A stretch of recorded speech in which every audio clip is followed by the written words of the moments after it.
Hello and welcome back to another Let's Roleplay of Dragon Age Inquisition. I am Theron, the Dalish Mage, and we're going to go into Orlais. I don't believe that there's anything else. Yeah, it's just going to Val Royeaux. Address the Chantry in Val Royeaux. I'm a little nervous about this because it's like heading right into the very capital of all shemlens and dealing with their highest and most powerful lords. The remaining Chantry clerics have declared the Inquisition heretical. Attempts to gather allies against the breach have been rebuffed, and at this moment we could not step foot into the capital without being attacked by a mob or arrested. We must convince the Chantry to permit us entry into the city so we can show them the Herald of Andraste is not the monster they believe. Having the Herald address the clerics is not a terrible idea. You can't be serious. Mother Giselle isn't wrong. At the moment, the Chantry's only strength is that they are united in opinion. And we should ignore the danger to the Herald.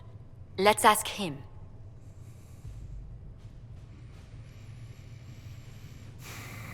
I actually think it's worth it. But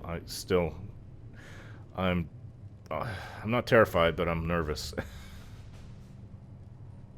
But it may actually help. I don't think it's going to win our war to close the breach, but I think it's going to help. Let me show them what I can do. I'm more concerned this won't actually solve any problems. I agree. It just lends credence to the idea that we should care what the Chantry says. I will go with him. Mother Giselle said she could provide us names. Use them. But why? This is nothing but a... What choice do we have, Liliana? Right now, we can't approach anyone for help with the breach. Use what influence we have to call the clerics together. Once they are ready, we will see this through.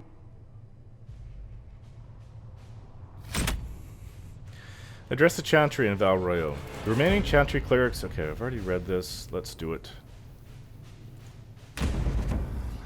So, the Dalish is going to march into the capital of the Shemlands with all their power. The remaining power, anyways. And, this is almost crazy. I'm going to tell them how things are going to be run.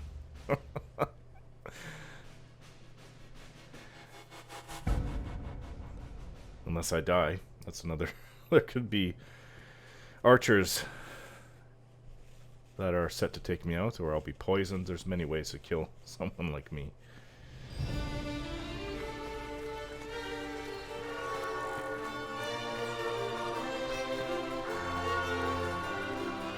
The city still mourns. Impressive craftsmanship everywhere. But what's with the masks? Just a guess, Seeker, but I think they all know who we are.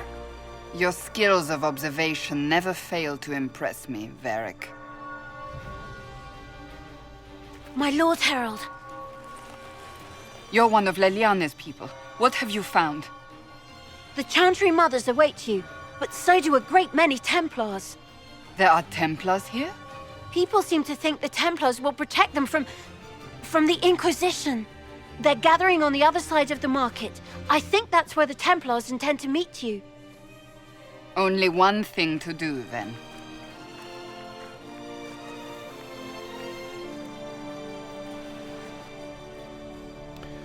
They wish to protect the people? From us? Protect them from the blasphemous Herald of Andraste, I'd say. Surely they cannot think such a thing. Why not? They wouldn't be the only ones. You think the Order's returned to the fold, maybe? To deal with us upstarts? I know Lord Seeker Lucius. I can't imagine him coming to the Chantry's defense, not after all that's occurred. Return to Haven. Someone will need to inform them if we are delayed. As you say, my lady. Seems like everybody else in the party has gained a season, so we will deal with that then. She's weapon and shield. Almost have this whole tree done. Great lunge. The further you lunge before striking your target, the more damage you do to them. Okay, sounds good. That's for Cassandra. Let's go back. That's me. Let's go to Varric. 1, 2, 3, 4, 5, 6. Where is he? 1, 2, 3, 4, 5. Let's go here. Look like a hurt. The worst mistake your enemies can make is to let you see them flinch. Whenever you score a critical hit, you regenerate stamina. Okay, 3 cunning. Interesting. Still have Solus. Now, 1, 2, 3, 4, 5, 6. I think he's even. 2, 3, 4, 5, 6. Let me see this. That's. Is this chosen or not? No, it wasn't chosen. 1, 2, 3, 4, 5. So he's got 5. Next one would go here. Winter Stillness. By standing still, you enter a meditative state that restores your mana at an enhanced rate and reduces all cooldown times. That's okay. So you just basically stop fighting. You have mastered the Calling of Cold, increasing your effectiveness when chilling or freezing targets. I'm going to go with this Winter Stillness first, and then we're going to go with Frost Mastery, because they're both very, very handy. Okay. Wow. The only time I've ever seen anything coming close to this are in the ancient Elven Ruins.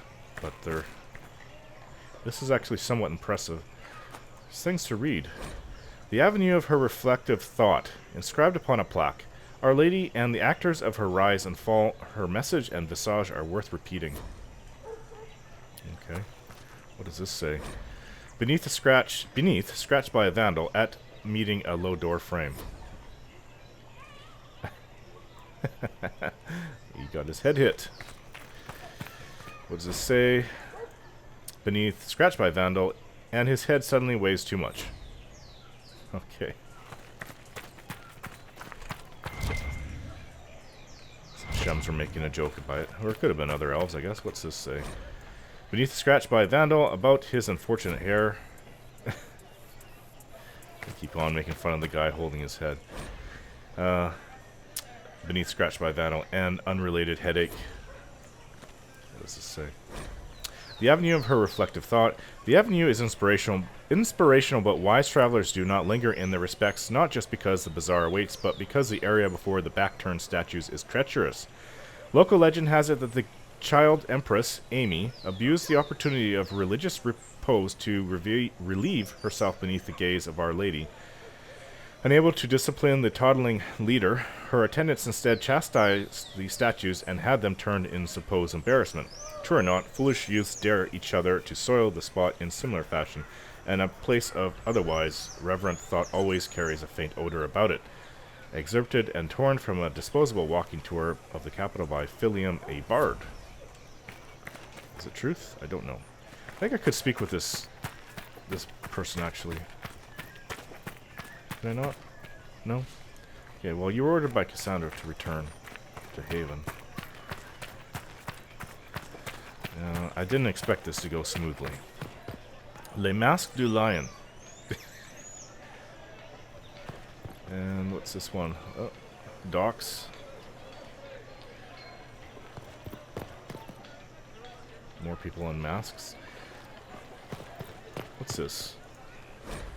Knot of heroes, united in hatred. If we are re-examining motive, let us not stop at the sons of the betrayer, for the first leader of young Orlais after the sons was Jeshavis, chattel wife of 2 of them, but examine the facts. I'm not sure what this is going on about.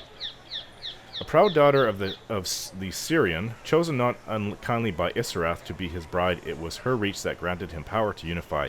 Consider what she witnessed in the consolidation of her people. She has always been portrayed with sadness, but what if when our nation was born, the game was born with it? Judge her actions not as property, but as master, and what changes? As victim, Isarath, rumored cruel, breaks the clans in lust for power. His brother Verald, exile from his own machinations in young Navarra, appeals to the saddened wife and promises a new path. The brothers vie, and Verald wins, and then demands the hand of Jeshavis, another Ferelden greedy for power. In a decade, the shy victim, Jeshavis, is the figurehead of the people's rebellion against the last son of the betrayer. As master bound to rivalries far older, she harbors a hatred beyond Tevinter. And while Isarath is distracted with personal concern or with building a nation to withstand his own people's enemy, She invites the broken brother and sets him against the driven, while accepting marriage to the victor. Jasheva sees rebellion among those who remember how their lands were taken not a generation before. Both leave her as ruler as Gyoja, but should not the rule of victim been uncertain? Jashevis rules for 42 years. There were no great swings backward, no people's retribution, for she had become accustomed. If the goals of Isorath were selfish and the goal of Jashevis was to reverse them, then Orlais is born of the failure of both. But if Isorath built the father's wall and Jashevis wanted revenge, then we are a nation of two successes, two parents in opposition but in partnership. Excerpted from A History Not of Heroes, reading in the Ugly Heart of Change, collected by Philium, a bard. It was a little confusing at first, but I think I kind of get it at the end. Now, where are we entering into? Read. Plaque reads, for all matters, defensive concerns, offensive intent, and study of magic arts, and with sanctioned magical. Really? Is this a shop? It is a shop. So ornate. Merchant. Not open today. Not until this fast is over, at least. Okay. Too many swords out. Okay, well then let's go. Wow. This architecture of likes which I've never seen. It's almost enough to rival what I've seen of the old Elvish ruins, actually. Pretty impressive. Stand wary, guardsman. The Inquisition is here, along with the Herald of Andraste. Those are guards, I take it. What's this say? In respect to Duke Stefan of Valmontaigne. Oh, there's the gallows. Hopefully my name's not listed there. She of the highwaymen repents. Gallows master, hold thy hand. Hold it back a while. Callous juror, let me stand, let me bear a smile. For comes my brother distant, for comes my savior soon. I stand here, most insistent, I will receive my boon. Fellow soldier, hold thy voice, hold it, if you may. Fellow shoulders, show my choice, I am in your sway. For know my crime was cruel, and all in my pain deserved. I stand here as a fool, despite my brother served. Mother dearest, look away, look into the sun. Others nearest, gone astray, you will be undone. For no more will I prattle, and no more will I pray. Hear you must the rattle, as life will fly away. From songs of old Orlais, she of the highwaymen repents. Inscriptions collected by formerly Sister Laudine. Wow, is this a door? Oh, such ornate creations. I had no idea. Stand wary, guardsman. No. It seems that powers align against this Inquisition. Who are you? A pity, as you are the Templars only will ones stand who for appear us to care until about the Val whole Royeaux sky. return to mourning. But the Chantry is Really? insistent. So many people with masks. Not sure what to make of all that. Why are they hiding their faces? What do they have to hide? Emperor Florian. Grand Duke Florian was not supposed to ascend to the Orlesian throne. His elder brother, Emperor Judicael II, had two twin sons and thus a very secure line. Florian was free to pursue other interests, none of which revolved around the game. Indeed, that imperial court largely ignored him, and that was how he liked it. All that is recorded of that era is that he married, produced a single daughter, and afterwards, Cullen's finished actually, produced a single daughter and afterwards showed little interest in her. An outbreak of the 100 Days cough in 877 Blessed changed his plans. About 80 years. Oh no, it's 40. It's 941, so 23, so about 64 years ago. Changed his plans. Both of Judicael's sons perished, as did Florian's daughter. Racked by grief, Judicael lost interest in ruling, turning over all matters pertaining to the rebellion in Ferelden to his advisors, and instead spending his time hunting in the country. When Judicael was thrown from his horse during a fox hunt in 884 Blessed, Florian was suddenly vaulted into the throne. Famously, his response to the Chevaliers delivering the news that at his estate is said to be, "This will not do at all." A private and somewhat eccentric man, Florian limited his appearances at court and dealt almost exclusively with members of his own family. He was extremely particular about his habits of dress and grooming, eschewing current fashions for the sake of comfort and refusing to wear cosmetics or powders of any kind due to the intense dislike of being dirty. Powerful and connected nobles who had served in the cabinet since his father's time were turned away in favor of his younger brother, Renaud, his sister, Melisande, and his cousins. Children were banned from the palace, even the children of servants, with the exception of his nephews and nieces, who were tolerated only in the condition that they remain at the emperor's sight. Regarding suggestions that Florian and his youngest cousin Megran were lovers, the truth is uncertain. If such a relationship existed, it was no doubt kept private due to Florian's aversion to public life and not from any fear of rumors. Such rumors, after all, were likely spread due to the emperor's refusal to sire another child and thus secure his line. Many believe this failing would eventually lead to civil war. The only real evidence of a relationship with Megran is a loud and very public argument the two had prior to Megran's appointment, or exile as he sought, to the throne of Ferelden, as Megran is said to have called Florian my darling, and neither man chose to explain the argument later. The predictions of civil war almost came to pass upon Florian's death in 919 Dragon with no clear heir. The throne eventually passed to the only daughter of Grand Duke Renaud, Celine, after a vicious struggle that threatened to consume the empire, from the emperors of Roleplay by brother Harlon Ascari. So that was the previous emperor. We have the Empress Celine. I've heard of many times, actually, about her. Good people of Val Royeaux, hear me. Together, we mourn our divine.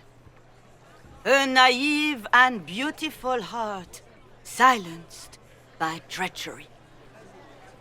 You wonder what will become of her murderer. Well, wonder no more. Behold, the so-called Herald of Andraste, claiming to rise where our beloved fell. We say this is a false prophet. The Maker would send no elf in our hour of need.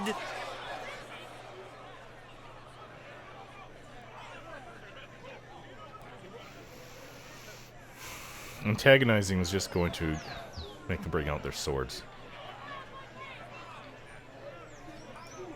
You say I am the enemy. The breach in the sky is our true enemy. We must unite to stop it. It's true. The Inquisition seeks only to end this madness before it is too late. It is already too late. The Templars have returned to the Chantry. They will face this Inquisition, and the people will be safe once more. That doesn't look safe. Still yourself. She is beneath us.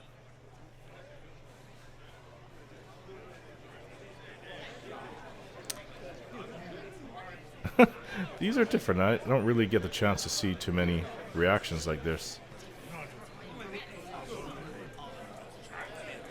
Was that display supposed to impress me? On the contrary, it wasn't for you at all. Lord Seeker Lucius, it's imperative that we speak with... You will not address me. Lord Seeker? Creating a heretical movement. Raising up a puppet as Andraste's prophet. You should be ashamed. You should all be ashamed. The Templars failed no one when they left the Chantry to purge the mages. You are the ones who have failed. You who'd leash our righteous swords with doubt and fear. If you came to appeal to the Chantry, you are too late. The only destiny here that demands respect is mine.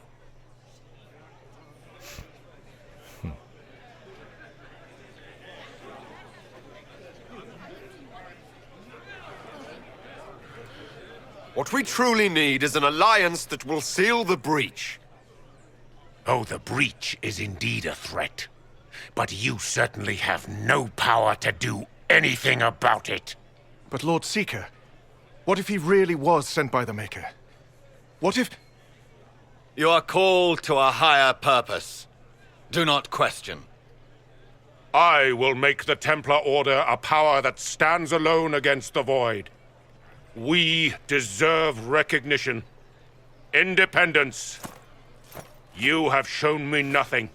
And the Inquisition, less than nothing. Templars, Val Royeaux is unworthy of our protection. We march. Ignorance. They Charming fellow, isn't judge he? without proof. Has Lord Seeker Lucius gone mad?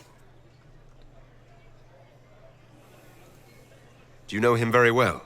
He took over the Seekers of Truth 2 years ago, after Lord Seeker Lambert's death. He was always a decent man, never given to ambition and grandstanding. This is very bizarre. Do you think he can be reasoned with? I hope so. If not him, there are surely others in the Order who don't feel as he does. Either way, we should first return to Haven and inform the others. The Chantry remains operation available. Well, is that it then? That's what we came all the way out here for? It can't be. There's got to be more. It looks like there's a lot more. Alright, well, I'm going to end the video here. And we'll see you next time.